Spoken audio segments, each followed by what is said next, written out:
esto más que un video es un podcast, porque lo importante es lo que hablamos, no lo que se muestra. Buenos días, buenas tardes.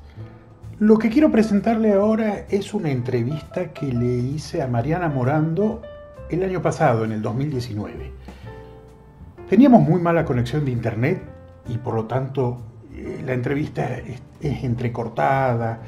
Sin embargo, creo que es muy interesante y por eso quiero presentárselas ahora. Mariana Morando es una herpetóloga, no, es una genetista. Bueno, una herpetóloga que hace genómica. Bueno, no estoy muy seguro. Es investigadora del CONICET y también enseña genética en la Universidad Nacional Patagónica San Juan Bosco. Hemos conversado de temas bastante diversos, de reptiles, pero también sobre el concepto de especie, también sobre la genómica, también sobre la forma de hacer ciencia colaborativa. Hay varios aspectos muy interesantes de la charla con Mariana. Mariana, muchísimas gracias por participar para los alumnos de Ciencias Naturales. Y vos has trabajado mucho en reptiles y has trabajado mucho en genómica. ¿Qué preguntas se hacen al ADN? ¿Qué tipo de preguntas se puede hacer? Bueno, se pueden hacer mucha variedad de preguntas. Actualmente, con el avance de la tecnología, eso se ha ampliado mucho más. Se puede aplicar, se le puede preguntar cosas al ADN de todas las disciplinas, fisiología, ecología, sistemática filogenética, depende de la pregunta, pero para mí lo más interesante son esas preguntas que empiezan a interrelacionar diferentes disciplinas. Entonces uno puede preguntar cuestiones de fisiología relacionadas con aspectos ecológicos, porque ahí uno tiene una intersección de tratar de ver qué genes se están expresando, por ejemplo, en un determinado momento, en un determinado tejido. Inicialmente, dentro de la disciplina que yo comencé a transitar y a estudiar, se hacían preguntas relacionadas a la distribución geográfica de la variabilidad genética. Eso tuvo un nombre, en 1987, filogeografía. Después, a medida que los precios fueron siendo más bajos, se pudo ir haciendo otro tipo de preguntas porque se podrían procesar más muestras. Y los datos de diferentes tipos de datos genéticos, ya sea de fragmentitos, que fue lo primero que se pudo hacer, después secuencias de fragmentos de genes mitocondriales, después genes nucleares, actualmente secuenciar genomas completos, o incluso se están haciendo trabajos de transcriptómica, y yo creo que en cualquier momento de epigenética también van a aparecer. Un simple detalle, ¿qué es la transcriptómica y la epigenética? Menciono dos palabras peculiares. Uno puede secuenciar fragmentos de ADN. Bien. Pero no todo el ADN se transcribe a ARN mensajero y a su vez no todo el ARN mensajero se transcribe a proteínas. Entonces la transcriptómica lo que hace es secuenciar el ARN mensajero de un determinado tejido en un determinado momento. ¿Qué significa? Que uno está captando qué genes se están copiando en ese tejido, bajo esas circunstancias.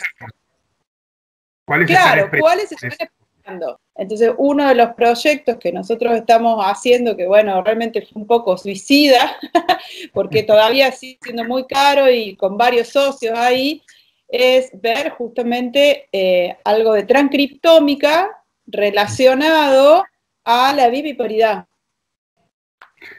Bien, ¿y esto qué organismo modelo van a utilizar para esto de la viviparidad?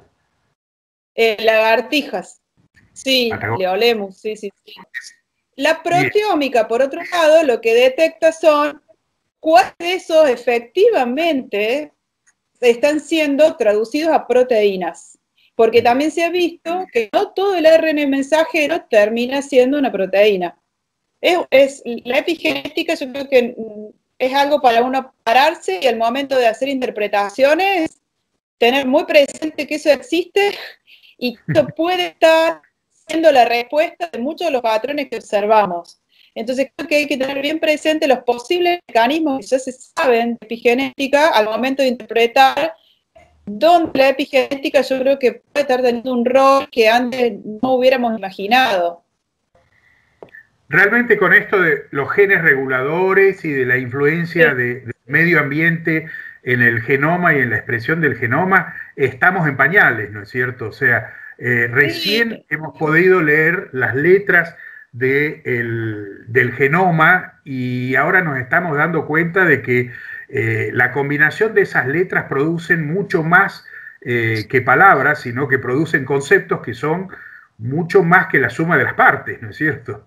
Sí, de hecho, por ejemplo, ahora la definición de gen ya no es clara, y no, es más o menos parecido al concepto de especie, digamos, claro. No es más un fragmento, fue cambiando mucho, y ahora directamente una de las definiciones de gen, que es una de las que más me cierra, es que sería un módulo computacional, con muchas unidades interrelacionadas que dependiendo cómo se relacionan, cuál sería, digamos, el producto. Porque en realidad puedes tener un gen que puede tener varios factores de regulación cis y varios factores de regulación trans. Dos tipos. Cis. Después, sobre esos factores de regulación, puede o no tener marcas epigenéticas. Y las marcas epigenéticas ya no son más grupos metilo, son 8 grupos químicos diferentes. Además de los 8 grupos químicos diferentes que pueden interaccionar entre sí, tenés el código histona. Todavía no se terminó de describir lo básico del código histona, que también depende de cómo están los octámeros y qué grupos químicos están sentados en qué lugar de cada una de las colitas, se abre más o se abre menos la cromatina y eso permite que se exprese la otro sistema de regulación génica. Entonces, es tan big data y tan complicado que únicamente lo vamos a poder estar estudiando con inteligencia artificial. ¿Por qué eligieron como modelo para hacer esas preguntas evolutivas el caso de los Liolemu? ¿Qué características tiene este grupo que le permite hacer ese tipo de preguntas? Mira, hay muchos factores. Las lagartijas y también algunos anfibios, pero las lagartijas últimamente ha habido varios trabajos que las están posicionando como organismos modelo para el estudio de muchas disciplinas. Y particularmente para filogeografía, para sistemática, y más recientemente varios papers que han demostrado la utilidad de las lagartijas como sistemas modelo para estudiar mecanismos y procesos de especiación con flujo génico. Las lagartijas están siendo sistemas empíricos que permiten desarrollar modelos nuevos. ¿Por qué puede ser esto? Y puede ser por el tamaño poblacional de las lagartijas, puede ser por la facilidad de encontrarlas en el campo, y son vertebrados, digamos, es un sistema modelo que, por ejemplo, estudios como las víboras, estos estudios, perdón, me estoy yendo un poquito, pero de alguna manera yo lo relaciono, los estudios de la pérdida de miembros y la regulación, desde el Evo, el estudio de la regulación de la pérdida de miembros, esos mecanismos de regulación son los que después ahora están extrapolando para ver el tema de polidactilia o de falta de dígitos en humanos, porque son tan conservados los mecanismos de regulación que las víboras son sistemas modelos para cuestiones de formación de dígitos o las salamandras en humanos. Entonces, por varios de estos trabajos, ya sea tanto evolutivos como de desarrollo de miembros, los reptiles están posicionándose como organismos modelo. Me interesa mucho lo de especie. ¿Cuál es el concepto de especie que sabemos que hay muchos que manejan ustedes? Sí, sin duda se han escrito ríos y mares, océanos de tinta al respecto. No se ponen de acuerdo cuál podría ser la definición correcta, capaz que es medio indefinible, pero todo el mundo sabe a lo que nos estamos refiriendo cuando hablamos de especie, ¿no? Entonces, yo creo que de Queiroz logró tomar esa cuestión conceptual, entonces él propuso, bueno, de una cuestión de linaje ancestro-descendiente que tiene un determinado grado de cohesión, pero que no impide que haya flujo génico, también puede ocurrir. Y todos los otros conceptos, 20, 30, todos los que se fueron sumando, en realidad son más vale características o criterios operacionales que nos permiten tratar de discriminar con ese tipo de datos qué sería una especie y qué sería otra especie. Y como el proceso de especiación es un continuum, al inicio de la especiación hay una característica, una feromona que permite algún grado de aislamiento. En otros procesos más adelante de la especiación se van sumando otras propiedades o características que las discriminan. Mientras más tiempo pasa, posiblemente sea más fácil y diferentes datos, todos nos den concordante que son dos especies. Las moléculas evolucionan a una tasa, cada tipo de molécula evoluciona a una tasa diferente, la morfología, depende de qué miremos, también tiene tasas diferentes. Entonces, esas tasas de cambio, algunas son erráticas en su ritmo evolutivo. Entonces, tiene sentido pensar que en realidad una cosa es el concepto y otra son las diferentes formas en las que podemos tratar metodológicamente de abordar eso. Una especie termina siendo un mosaico evolutivo de una combinación de distintas tasas de evolución de distintos aspectos. Entonces mi pregunta, y esto es un poco más personal que para el curso, es, ¿la especie es una entidad natural? ¿Existe la especie o es una entelequia? O sea, mi posición personal, a ver, yo te la adelanto, para mí la especie no existe, es tan entelequia como un orden, como una clase, etcétera, en donde es un sistema que lo separamos por los gaps más que por las uniones.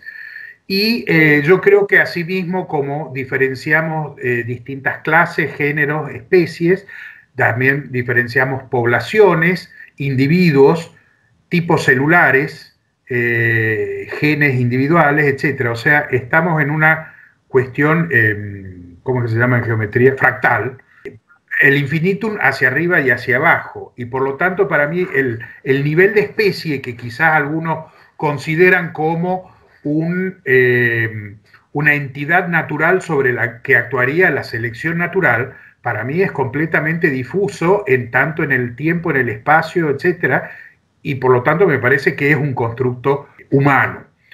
¿Cuál es tu opinión al respecto?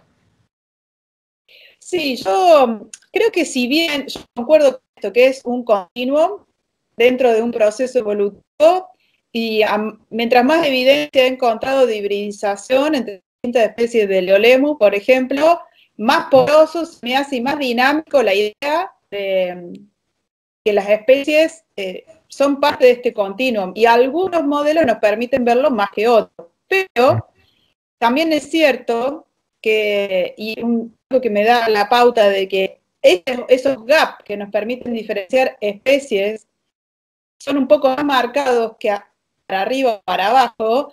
Es, por ejemplo, los nativos de Papúa Nueva Guinea pueden diferenciar cientos de especies y tienen un nombre para cada una, y eso se corresponde en un 98, 99%, no me acuerdo, con lo que un científico le daría. Entonces, si los nativos de Papúa Nueva Guinea ven estas gaps y las pueden catalogar, significa que ese gap de alguna manera es más marcado y nos permite diferenciar. Y operacionalmente es algo sin duda necesario. Entonces, pero la especie yo creo que si bien es un continuum, tiene algún grado de diferenciación diferente que los otros, porque es perceptible incluso para las diferentes, digamos, sociedades nativas de varios lugares. Le doy una entidad diferente, digamos. Para mí una especie es más reconocible que cualquier otro orden jerárquico superior, que yo, por ejemplo, yo no estoy de acuerdo con la clasificación lineana. Yo creo que hay que seguir más un sistema sin rangos, que sería mejor para mí operacionalmente. Pero una de las cosas que decidimos en el libro de Sistemática y Filogenia es eliminar los rangos lineanos. Y yo ahí hago una justificación.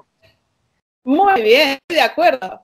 Genomas enteros se están secuenciando en todo el mundo. Por ejemplo, en peces yo sé que en Osteictios están haciendo unos grandes proyectos para hacer la filogenia de todos los peces a través de genomas completos. ¿Qué pasa en reptiles? ¿Cómo es la secuenciación de genomas en el caso de los reptiles? Hasta hace poco, por lo menos, salvo que hayan publicado algo muy recientemente, se habían secuenciado 16 genomas completos de reptiles. Mm. 4 de diferentes grupos de tortugas que presentan diferentes grupos, 4 también de diferentes tipos de cocodrilos y 8 de esquamata. Y de esos 8 de esquamata, la king cobra, una pitón y otra serpiente, la tercera, no recuerdo cuál era, 3. Y después los otros 5 son lagartijas, bueno, uno Anolis. El Anolis carolinensis fue el primero. Claro.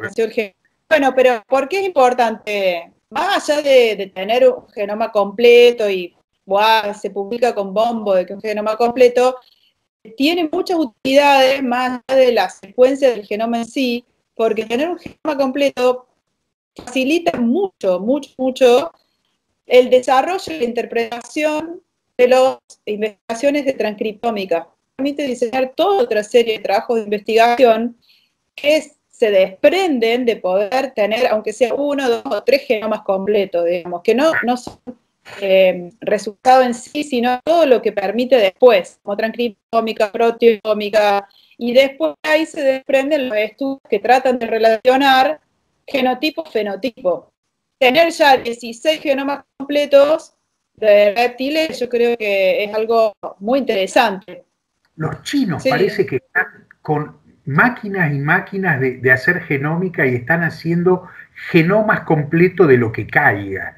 Y lo están haciendo tan barato y en tal cantidad. La compañía esta de Craig Venter, ¿lo tenés a Craig Venter? Sí, bueno, por supuesto. No más. Bueno, sí, bueno, pero el tipo también le vende de asientos máquinas de secuenciación a los chinos, así. Claro. Te compro una, te compro 100, así es el nivel.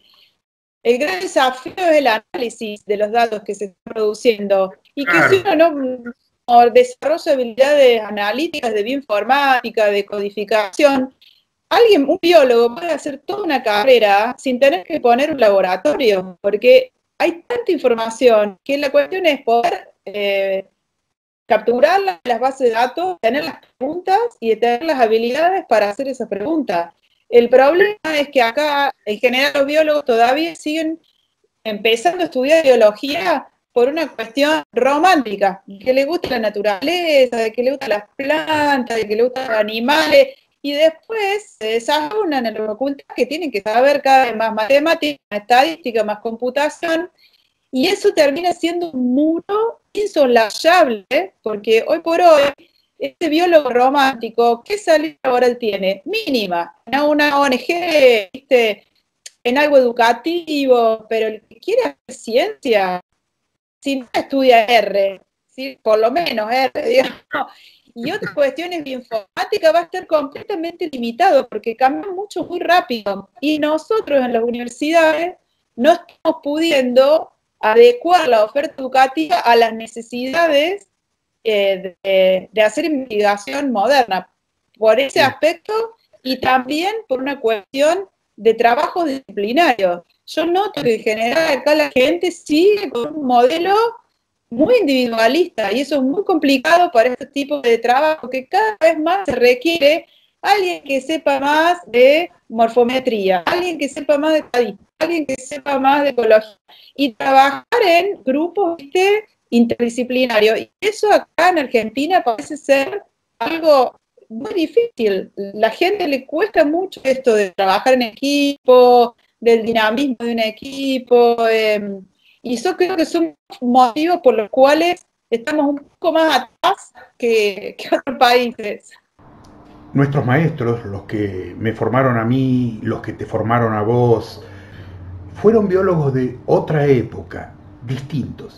Eran biólogos de la ilustración, que sabían todo, desde griego hasta la morfometría, y que hacían todos en forma bastante individualista. Y esos son los que nos formaron a nosotros. Y el mundo actual, estamos en otro tipo de mundo, como vos decís, que requiere una forma más corporativa de hacer ciencia, no una forma tan individual. Mariana, me estás diciendo que todo esto lo estás haciendo con colaboración con un proyecto con extranjeros, etcétera. ¿Se pueden hacer estos estudios en Argentina? ¿Son caros? ¿Hay que hacerlo con extranjeros? ¿Hay que irse a emigrar a Utah para hacerlo? ¿O cómo es el asunto? Bueno, el tema de los costos y si se puede hacer acá o hasta qué punto está relacionado con el objetivo del trabajo en particular. Porque hay objetivos que por ahí son más acotados y uno quiere secuenciar un fragmento de un gen mitocondrial, a lo mejor de 10 individuos que representan 3 especies muy importantes para una filogenia. Y que ya en la base de datos de GenBank hay muchas secuencias. Entonces yo he visto trabajos recientes de herpetólogos, bajan de GenBank esos datos, agregan 10 individuos. Claro. Y es muy bajo el costo en ese caso si alguien ya tiene un laboratorio armado. En cambio, otros proyectos que implican por ahí aspectos genómicos, de hacer que se llaman polimorfismos de un solo nucleótido, que en inglés son los SNPs, eso ya es más caro, porque se necesita otro equipamiento adecuado para ese protocolo y hay que pagar líneas completas de instrumentos más caros de secuenciamiento. Entonces hay todo un espectro y hay ciertas cosas que se pueden hacer. Acá se puede extraer ADN y secuenciar así pequeños fragmentos, se puede extraer ARN mensajero y también ahora hay servicios en el extranjero que uno ya le manda lo extraído y ellos hacen las librerías y hacen el secuenciamiento. Eso tiene un costo y actualmente que ni siquiera están pagando los subsidios o muy atraso y muy desvalorizado, no te alcanza para eso, porque el pequeño subsidio que tenés apenas si te alcanza tal vez por ir al campo. Claro. Esa es la realidad. Pero hay colaboradores en el extranjero que por ahí le interesa la pregunta que uno tiene y ya tienen un laboratorio armado, ya tienen los equipos por otros proyectos y ahí sí se puede dividir el costo y decir, bueno, yo pago una parte del costo y el costo de lo más caro, de los insumos, también ellos están dispuestos porque le interesa la pregunta de uno. Entonces, las colaboraciones esas están buenas si los alumnos de acá también pueden viajar, como fue el caso de todos nuestros alumnos, y tener una experiencia de ver cómo se maneja, cómo afuera, porque una experiencia que se dora en otros aspectos. Y tampoco cuesta más posible hacer estas colaboraciones a distancia, ¿no es cierto?, sin hacer un real viaje, sino con internet, etcétera.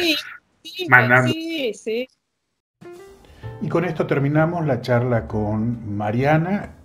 Mariana, te agradecemos mucho por tu participación. Chau, chau.